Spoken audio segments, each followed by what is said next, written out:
ॐ इं ब्रह्मा वरुरेन्द्र रुद्रमरुतः स्तवन्ति दिव्यैस्तवैर्वेदैः साङ्गपदक्रमोपनिषद्गायन्ति यं सामगा ध्यानावस्थित तद्गतेन मनसा पश्यन्ति यं योगिनो यस्यन्तं न विदुषुरासुरगणा देवाय तस्मै नमः।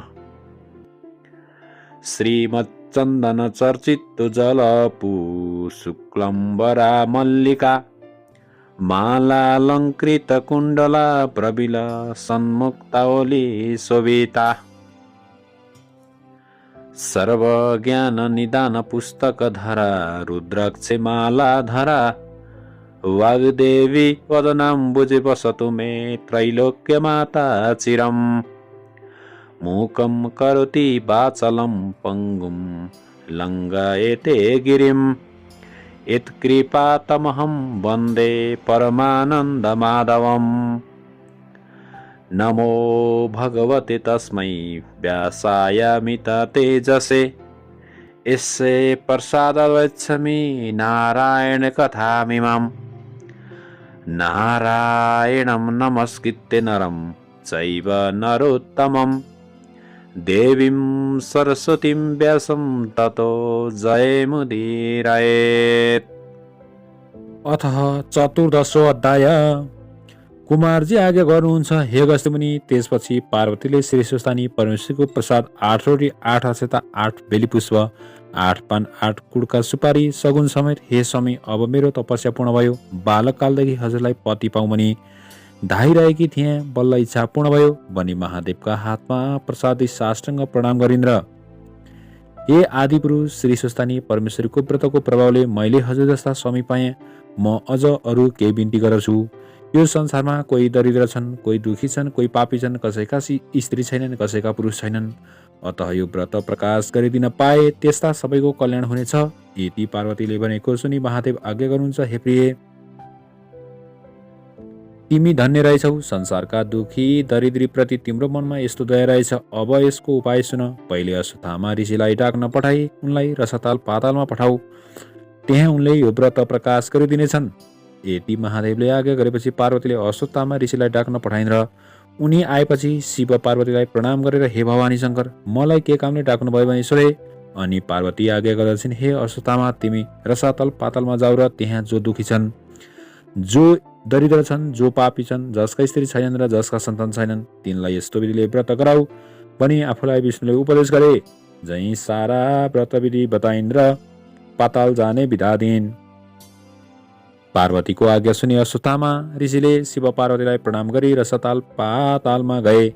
हे अगस्त्य मुनि, त्यसपछि एक दिन महादेवले यी पार्वती कतिकी बाठी रहेछन् भनी जाँच गर्नु पर्यो भनी आफू कसैले नदेख्ने स्थानमा लुक्न जानुभयो। महादेवलाई नदेखि पार्वती यताउति खोज्दै गइन्, तर कहीँ पाउन सकिनन्। अनि चित्त आकुल गरी कता जानुभयो होला भन्दै अनेक स्थानमा खोज्दा लुकिरहेका महादेवलाई भेटाएर भनिन्, हे स्वामी, हजुर किन मलाई छली लुक्न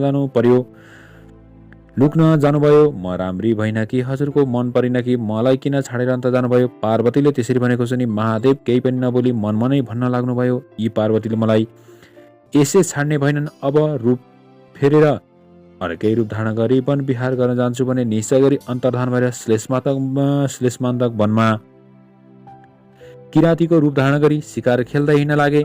पार्वतीले फेरि महादेवलाई देखिनन् र मनमा नै दुःख मानी यसरी महादेवले मलाई किन छल्नुभयो भने शङ्का गरी ध्यान दृष्टिले विचार गर्दा महादेव किराँतीको रूप धारण गरेर श्लेषमान्तक वनमा शिकार खेल्दै हिँडेको थाहा पाइन् र महादेवलाई झुक्याउनको लागि अत्यन्त राम्री किराँतीको रूप धारण गरी अनेक हाउभाउ कटाक्षले युक्त भएर श्लेषमान्तक वनमा पुगी एउटा ठुलो वृक्षको छायामा बसिरहन्। केही बेरपछि महादेव पनि डुल्दै त्यहाँ आइपुग्नु भयो र किराँती रूप पार्वतीलाई त्यहाँ बसिरहेको देखेर तिनको रूपमा मोहित भई सोध्नुभयो, हे सुन्दरी, तिमी को हौ? देवकन्या हौ कि यक्ष कन्या हौ, नागकन्या हौ कि स्वर्गकी अप्सरा हौ? मैले देख्दा त तिमी जस्ती सुन्दरी यस संसारमा हुन दुर्लभ छ। एक्लै यस्तो वनमा आएर किन बसिरहेकी? तिमीलाई डर पनि लाग्दैन कि यो भयङ्कर वनमा जङ्गली जन्तु बाघ हात्ती आदिको पनि कति भय नमाने निर्धक्कसित किन बसेकी छौ? यति किराँत रूप महादेवले किराती रूप महादेवले आज्ञा भएको सुनि पार्वतीले महादेव यिनै हुन् भन्ने चिनेर मनमनै दण्डवत प्रणाम गरिन्। त्यसबेला महादेव कस्तो रूपमा आउनुभएको थियो भने बायाँ हातमा धनुष र दाहिने हातमा त्रिशूल लिएका, काँधमा सर राख्ने ठोक्रो भिरेका, नाकका गहना लगाएका, देख्दैमा डरलाग्दो मूर्ति भएका त्यस्ता किराती रूप महादेवसित पार्वती भन्दछिन्, हे किरात, म यहाँ बसेको धेरै दिन भयो। किराती नै हुनाले वन जन्तुको डर पनि लाग्दैन। म यहाँ तपस्या गरेर बसेकी छु। यस्तै प्रकारले दुवै दम्पतिको परस्पर कुरा गर्दै गर्दा साँझ पर्यो र किराती रूप महादेवले भन्नुभयो, हे सुन्दरी, तिमी पनि एक्लै रहेछौ, म पनि एक्लै छु। आज हामी दुवै यहीँ बास बसौँ। महादेवको यस्तो वचन सुनि पार्वती भन्दछिन्, हे किरात, तिमी लोग्ने मानिस, म स्वास्ने मानिस। यस्तो जङ्गलका बीचमा एक्लै अरू कोही नभएको स्थानमा कसरी एकै ठाउँमा बास बसौँ? फेरि पुरुष जातिको मनमा धर्म हुँदैन। राम्री स्थिति देखेपछि माता पिता घरद्वार सबै बिर्सिन्छन्, तसर्थ एकै ठाउँमा बास नबसौँ, यो कुरा नगर। यति किराती रूप पार्वतीले भनेको सुनि किरात रूप महादेवले, हे सुन्दरी, यस कुरामा तिमीले शङ्का नगर भन्नुभयो र दुवै स्त्री पुरुष त्यही वृक्ष मुनि बास बसे। यही क्रमले बस्दा बस्दा निकै दिन बित्यो र एक दिन पार्वतीले विचार गरिन्, यी भोलेनाथ सधैँ यसरी नै बसेर पनि निर्वाह गर्न सक्दछन्, अब केही युक्ति गर्नु पर्यो भन्ने निश्चय गरी महादेवलाई छलेर आकाशवाणी भए चाहिँ गरेर भन्न लागिन्, हे जगदीश्वर, हजुरले याद नराख्दा हामी ब्रह्मा विष्णु इन्द्र आदि सबैले साह्रै कष्ट पायौँ। यसै गरी बस्नुभयो भने हाम्रो कल्याण कसरी होला? कैलाश शून्य भएको निकै दिन भइसक्यो, हे वृषभध्वज, कैलाशको चर्चा गरी हाम्रो उद्धार गर्नुहोस्। यस्तो आकाशवाणी भएको सुनि यो कसका उपर भएको होला? फेरि म यहाँ आएको त कसैलाई पनि थाहा छैन भनेर यताउता हेर्दा केही पत्ता पाउन नसकी देवताहरूले भने होलान् भने चुप लागेर किरातिनी रूप पार्वतीलाई नदेखि खोज्न लाग्नुभयो। अनि पार्वती पनि केही थाहा नपाए झैँ गरी फलफुल टिपेर खान लागेकी थिइन्। किरात रूप महादेव त्यहीँ पुगेर, हे सुन्दरी, तिमी कता गएकी थियौ? मैले तिमीलाई खोज्दा कहीँ पाउन सकिन भन्नुभयो। अनि पार्वती भन्दछिन्, हे किरात, म कहीँ पनि गएकी छैन, भोक लागेर कन्दमूल खोज्न हिँडेकी हुँ। यसरी कुरा गर्दा गर्दै पूर्णचन्द्रभन्दा पनि राम्री पार्वतीलाई देखेर चित्त चञ्चल भई कामले पीडा गर्दा महादेवले किरातिनी रूप पार्वतीलाई समात्न जाइलगे। त्यो देख्नासाथ किरातिनी रूप पार्वती भन्न लागिन्, हे किरात, तिमी कस्ता रहेछौ? के तिम्रो धर्म यही हो? मैले त श्री महादेव बाहेक अरू कसैलाई स्वामी स्वीकार गर्ने छैन भन्ने प्रतिज्ञा गरेर यस वनमा आई उनैको तपस्या गरेर बसेकी छु। तिमी त्यसो गर्छौ भने म श्राप दिई आत्महत्या गर्नेछु। यति पार्वतीले भनेको सुनि किरात रूप महादेवले भन्नुभयो, हे सुन्दरी, तिम्रो त्यस्तो प्रतिज्ञा छ भने म उही महादेव हुँ। वन विहार गर्न मन लागेर यहाँ आएको हुँ। नपताए हेर भनी आफ्नो ज्योति स्वरूपको दर्शन दिनुभयो। अनि पार्वतीले मनमा आनन्द मान्दै दण्डवत प्रणाम गरेर बिन्ती गरिन्, हे ईश्वर,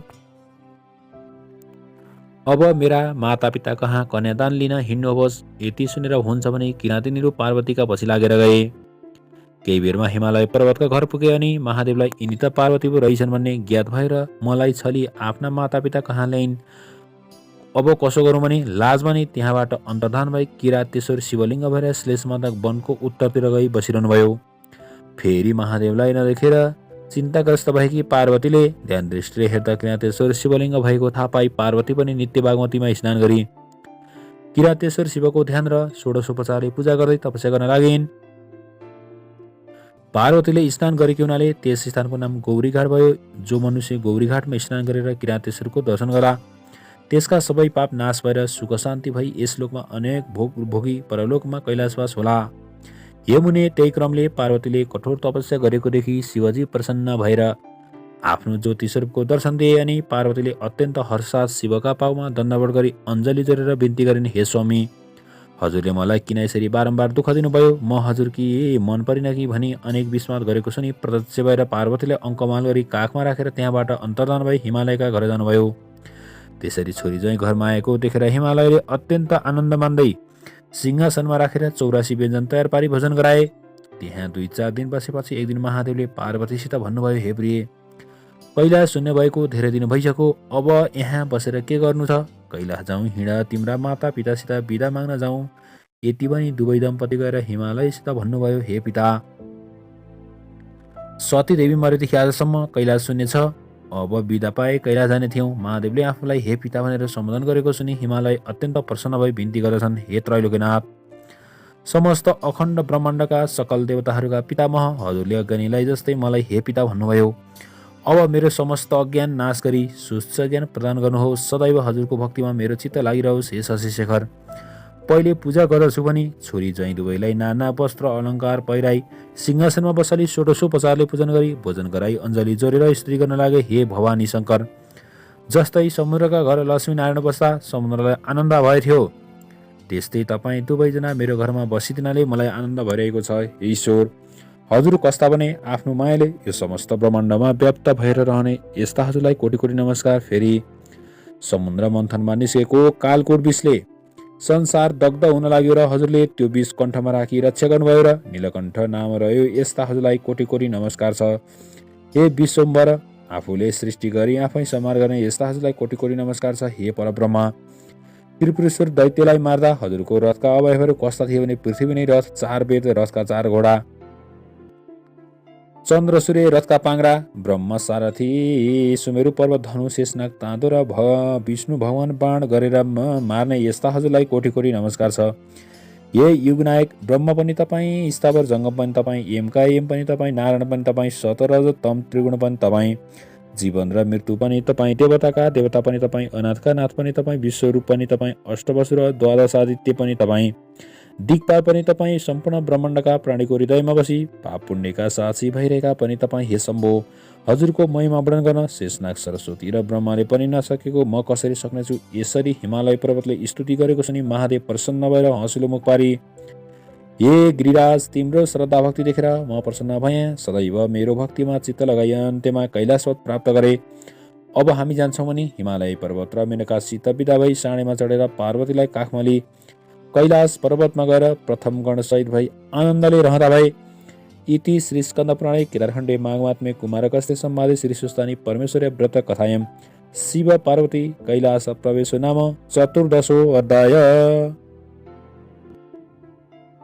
उपनयतु मङ्गलं व सकल जगन् मङ्गलालये श्रीमान् दीनकर किरण निबोधित नव नलिन दलनि वेक्षण कृष्ण काले वर्षतु पर्जन्ये पृथिवी सस्यशालिनी देशोऽयं क्षोभरहितो ब्राह्मण सन्तु निर्भया अपुत्रः पुत्रिणः सन्तु पुत्रिणः सन्तु पौत्रिणः निर्धना सधना सन्तु जीवन्तु शतं शतम् तत्रैव गङ्गा यमुना च तत्र गोदावरी सिन्धु सरस्वती च तीर्थानि सर्वाणि वसन्ति तत्र यत्राच्युतोद्धार कथा प्रसङ्ग या कुन्देन्दु तुषारहार धवला या शुभ्रवस्त्रावृता या वीणा वरदण्ड मण्डितकरा या श्वेत पद्मासना या ब्रह्माच्युत शङ्कर प्रभृतिभिर्देवै सदा वन्दिता सामं पातु सरस्वती भगवती निशेषजाड या पहा कायेन वाचा मनसेन्द्रियैर्वा बुद्ध्यात्मना वा प्रकृति स्वभावत् करोमि यदत् सकलं परस्मै नारायणेति समर्पयेत्। श्री सुस्तानी दिव्यार्पणमस्तु।